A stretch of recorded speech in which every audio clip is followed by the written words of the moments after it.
Hello, and welcome back to OHR 3514 Organizational Behavior with Dr. Maggie Vivoda. In this particular PowerPoint presentation, I'm going to talk a bit about conflict in the workplace. We're going to start out by actually defining conflict and the nature of organizational conflict. Conflict is any situation in which incompatible goals, attitudes, emotions, or behaviors lead to disagreement or opposition for two or more parties. Functional conflict is considered a healthy, constructive disagreement between two or more people. However, in contrast, a dysfunctional conflict is considered an unhealthy, destructive disagreement between two or more people. So you can see we've got functional conflict, which is just healthy, constructive disagreement, versus dysfunctional conflict. The difference is that dysfunctional conflict is an unhealthy situation. There are negative and positive consequences of conflict. Positive consequences, or it could actually lead to new ideas. Let's say, for example, in a healthy situation, through a debate, it can stimulate creativity, motivate change. It promotes the organizational vitality. It can actually help individuals and groups establish identities, and it serves as a safety valve to indicate problems. In other words, at the very beginning of a situation that could potentially become volatile or explosive, it actually can have good consequence because it can almost be headed off at the pass. Now, of course, there are negative consequences to conflict. It diverts energy from work in much the same way that conflict outside the workplace diverts energy from your life. Other negative consequences include that it threatens psychological well-being, it wastes resources, it creates a negative climate, of course, when there is conflict present. It breaks down group cohesion, for example, in a situation where individuals are working in a team at work and there is conflict within the team. No longer are the team members bonded. They become actually separated, and the sense of cohesiveness with the team becomes lost. And it can increase, conflict can increase hostility and aggressive behaviors. Diagnosing conflict. Are the parties approaching the conflict from a hostile standpoint? Is the outcome likely to be a negative one for the organization? Do the potential losses of the parties exceed any potential gain? Is energy being diverted from goal accomplishment? If the answer to these four questions is yes, then you have dysfunctional conflict. What are causes of conflict in organizations? Well, you can have structural factors such as specialization, interdependence, shared resources, common resources, goal differences, authority relationships, status inconsistencies, and jurisdictional ambiguities. As you can tell from this list, it appears that whenever there are resources that are shared, conflict can arise. If there's uncertainty regarding what status you are within the organization, conflict can arise. Any kind of situation where you are interdependent with another coworker can actually be a cause of conflict. Now, there are also personal factors that can cause conflict in organizations, such as skills and abilities, personalities, which we talked about earlier, perceptions, values and ethics, emotions, communication barriers, which we've discussed, and cultural differences.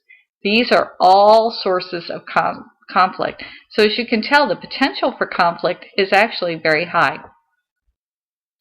Talk a little bit about globalization and conflict, how when you have differences in culture, like for example, individualism versus collectivism, high or low power distance, uncertainty avoidance, masculinity versus femininity, long term versus short term. Every country, every culture practices one of these um, uh, traits. So, for example, individualism is practiced by people who live in the United States. Collectivism is practiced by those that live in Japan. I'll give you an example here according to Hofstede's cultural factors. So let's say there are two individuals working within a company. One is from the United States and basically works from a standpoint of it's all about me. The collectivist is all about the organization. That would be an individual that perhaps is Asian. These two individuals who work in the same workplace actually have different viewpoints, which can eventually be a source of conflict. There are forms of conflict in organizations: interorganizational, intergroup, and intragroup. Intra-organizational conflict is conflict that occurs between two or more organizations. Competition can heighten inter-organizational conflicts. Corporate takeovers, mergers, and acquisitions can also produce inter-organizational conflict. What about the inter-organizational conflict between Major League Baseball players, unions, and management, which is sometimes characterized as a battle between millionaires and multimillionaires? The players regularly go on strike to extract more of the profits from management, while management cries that it's not making a dime. So conflict can arise. Intergroup conflict is conflict between groups, can have positive effects within each group, such as increased group cohesiveness, increased focus on tasks, and increased loyalty to the group. However, there are negative consequences as well. Groups in conflict tend to develop an us against them mentality, whereby each sees the other team as the enemy, becomes more hostile, and decreases its communication with the other group. Intra-group conflict, that is conflict that occurs within teams or groups, is considered functional. It can help the group avoid groupthink. Even the newest teams, virtual teams, are not immune to conflict. The nuances and subtleties of face-to-face communication are often lacking in these teams, and misunderstandings actually can result. Forms of conflict continue. Interpersonal conflict is conflict that occurs between two or more individuals. Conflict between people can arise from many individual differences, which can include personalities, attitudes, values, perceptions, and other differences. Intrapersonal conflict is conflict that occurs within an individual. There are several types of intrapersonal conflict, including interrole, intra-role, and personal role conflicts. A role is a set of expectations placed on an individual by others. Forms of intrapersonal conflict: interrole, intra-role, personal role. Let's review that again.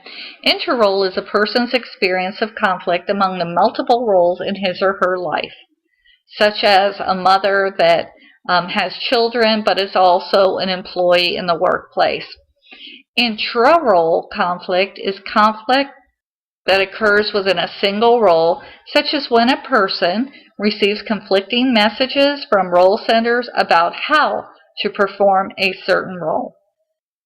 And personal role conflict is conflict that occurs when an individual is expected to perform behaviors in a certain role that conflict with his or her personal values. So how do you resolve intrapersonal conflict? Use self-analysis and diagnosis. Does the organization's values match my own? Role analysis. Ask role senders what is expected. Use political skills to buffer negative effects of role conflict stress. There are different types of management styles. Conflict management styles. One is compromising, where each party gives up something to reach a resolution. This is generally when you would say people meet in the middle, or you hear the phrase they split the difference. Well, they meet in the middle because each side has to give little in order to resolve the conflict. Now, collaborating is when you arrive at a solution satisfactory to all through open and thorough discussion.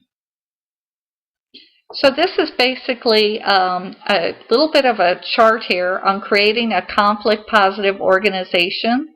Make sure that you take stock to reward success and to learn from mistakes. Value diversity and confront differences. Seek mutual benefits and unite behind cooperative goals. And empower employees to feel confident and skillful. Well, I hope you enjoyed this PowerPoint presentation. Once again, let me remind you that I would really appreciate it if you ensure that you read the chapters. Use this PowerPoint to enhance the learning in the chapters. I do hope you enjoyed it, and I hope you have a great day. Thank you.